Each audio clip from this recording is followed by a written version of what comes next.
Hey, welcome to Making Art Public. I am Shonda, your Palm Springs Public Arts Commissioner, and today we have the wonderful, fabulous, amazing Zach Flemming with us today to interview us for me to interview him. That's why we're here. We talked to Zach a couple of last month at the Talk of the Town. So now we get to find out the nitty gritty, the detailed information that we were dying for. Like, where did you grow up, Zach? Well, I grew up here in the Coachella Valley. So born and raised, born in Palm Springs, went to Gerald Ford for elementary school, Palm Desert Middle School, La Quinta High School, and then eventually went off to college, but I did eventually come back. So. Wow, and where did you go to school? I did go to College of the Desert for a little while, and then I transferred to the University of California, Berkeley. So that's where I got my degree in art practice. Oh, wow. So tell us more about that degree and your journey. Because a lot of kids are going to college nowadays and they're like, what do I use this degree for? And you're actually using your degree. So let us know more about that journey. Did you always want to be an artist from when you were growing up? I think it was one of the things where I always was an artist, though I didn't always want to be an artist necessarily for my career, but I always kind of made art, ever since an early age. I think it's kind of like an instinctual thing that we do, and it just kind of stuck with it. So I always had this idea that I was an artist. My mom was always supporting me in my interests in the visual arts, went to a lot of different after-school things. So art was always a part of my life, but I think I just sort of took it for granted in that sense. And so kind of my plan was eventually I was studying Japanese. I did study abroad in Japan. And so I was really planning on pursuing that in college. And I don't know, when I got to Berkeley, I kind of had like a crisis where, I'm surrounded by really, really smart people. And I didn't really know what I wanted to do with my life and everything. And I had a gap in my schedule and I didn't know what to put, like what class to take. And so I just settled on, I've always done art, so I might as well take an art class. And when I sat in that first lecture, it sort of clicked like, oh, I guess, I should be doing art. It kind of really shifted my focus. And then again, it's still, I graduated 10 years ago, and even in the past 10 years, it's been a long journey of trying to figure out what I'm trying to do with my art or say with my art, or finding my voice, I suppose. And so I still think I'm on that journey, but I've kind of sort of settled into the current style that I'm working in now, which is sort of reflected in the bench that I painted for the Public Arts Commission in downtown Palm Springs. To go back to I feel like I'm rambling, but to go back to the idea of like, what do you do with your degree? I think it was less like it does demonstrate that you've put in the time and the thought and the energy to pursuing higher education and bettering yourself. But I think the most that I got out of my college experience was learning how to learn or how to teach yourself, to kind of always have that interest in discovery and exploring the world. So it's kind of gave me an interest in lifelong learning, I suppose, where when a lot of the lessons that I learned in university didn't make sense until many years later. When it would suddenly dawn on me, like, that's what my professor was talking about. And so I think it's an experience. And I know right now with the way the world is and quarantines and lockdowns and all these things, it's a different experience. But I still think that trying to be that community of like-minded individuals who are interested in understanding the world around them and surrounding yourself with those and having the conversations, it's that feedback really. You need the feedback from other people, especially as an artist. You can't really operate in a vacuum. You need sort of that critique. You need to hear how other people see your art and interpret it. So I would say, I guess that's a long way of saying there are definitely ways to use your degree.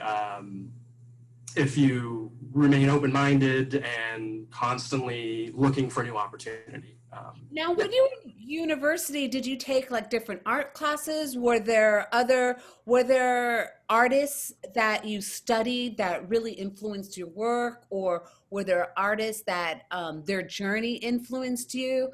Talk a little bit more about like how your art has been influenced by your journey of from college to now to becoming an artist, to being an Yeah, artist.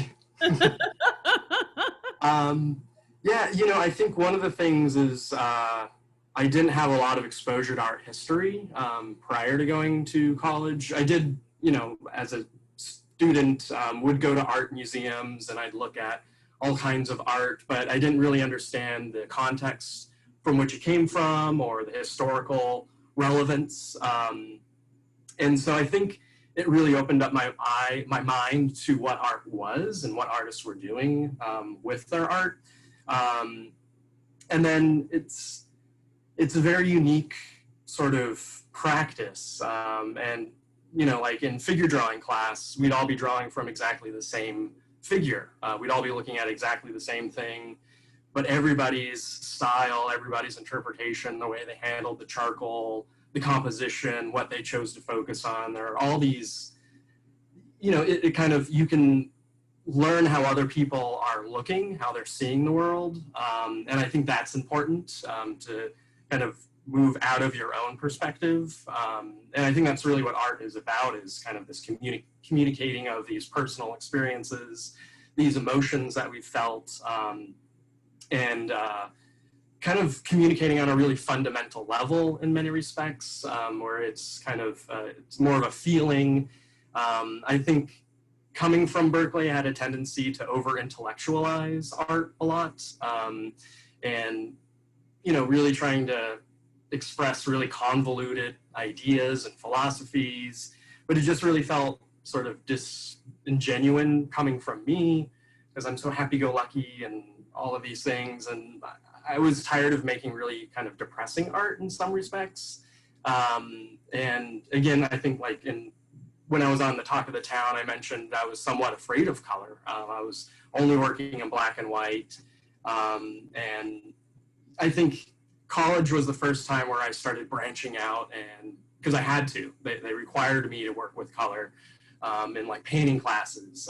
But yeah, I did painting classes, drawing classes, art history, learned a lot about art history, especially contemporary art, which the history is still being written on that one, but modern and contemporary postmodern art was just a whole new world to me. And to see what ideas they're thinking of, what those artists are responding to, ultimately it's I find it very entertaining, and I like to learn, and I like to have my perception of the world challenged too. And we love the way you've perceived part of our little part of the world with your bench. I mean, it's so bright and vivacious, and just the idea of sitting on a cactus. Like, how did you come up with that? It's so fun and so cheeky, and such a commentary on like where we are today. So. Yeah. Well, I guess this kind of also ties back into the previous question. A lot of the artists that influenced me throughout my career, I've always been kind of drawn to surrealism and Dadaism, which has a kind of playfulness to it. It can address some very serious subjects, but at the same time, from kind of a strange perspective or a new way of looking at the world, or playing with this idea of reality, I think. And that,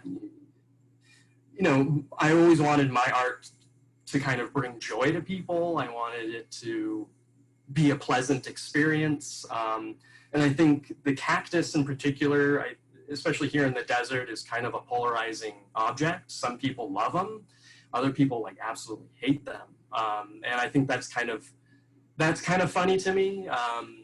And I think part of that is because they're objects that grow weaponry.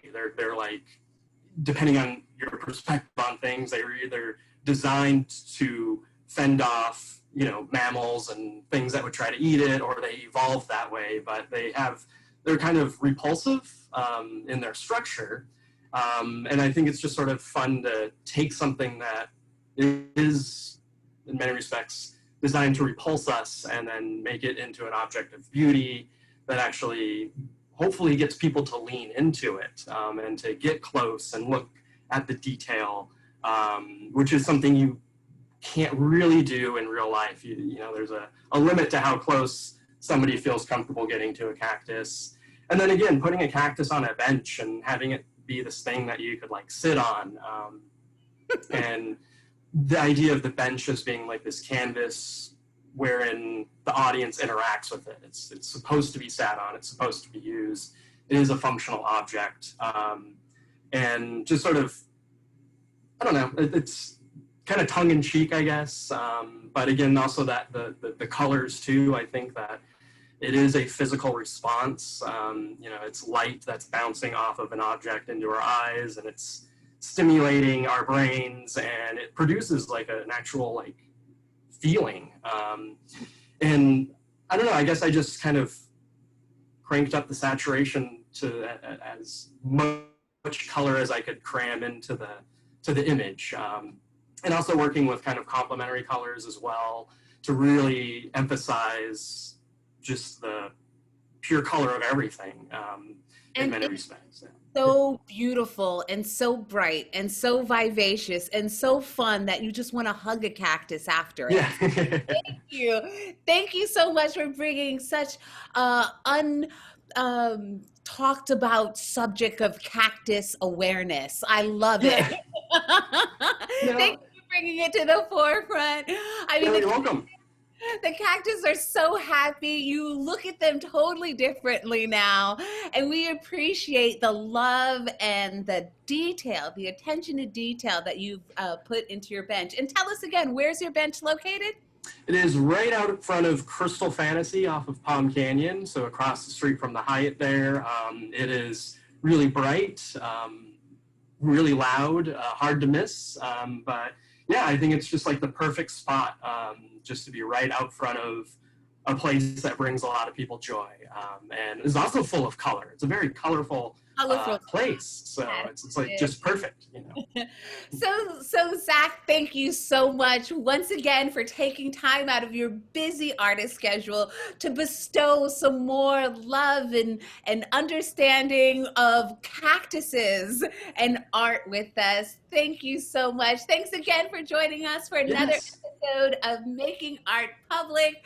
Again, I'm with Zach Flemming. I'm your Palm Springs Public Arts Commissioner, Shonda, and we'll see you next time. Thanks a lot, you guys. Take good care. Shonda. Bye.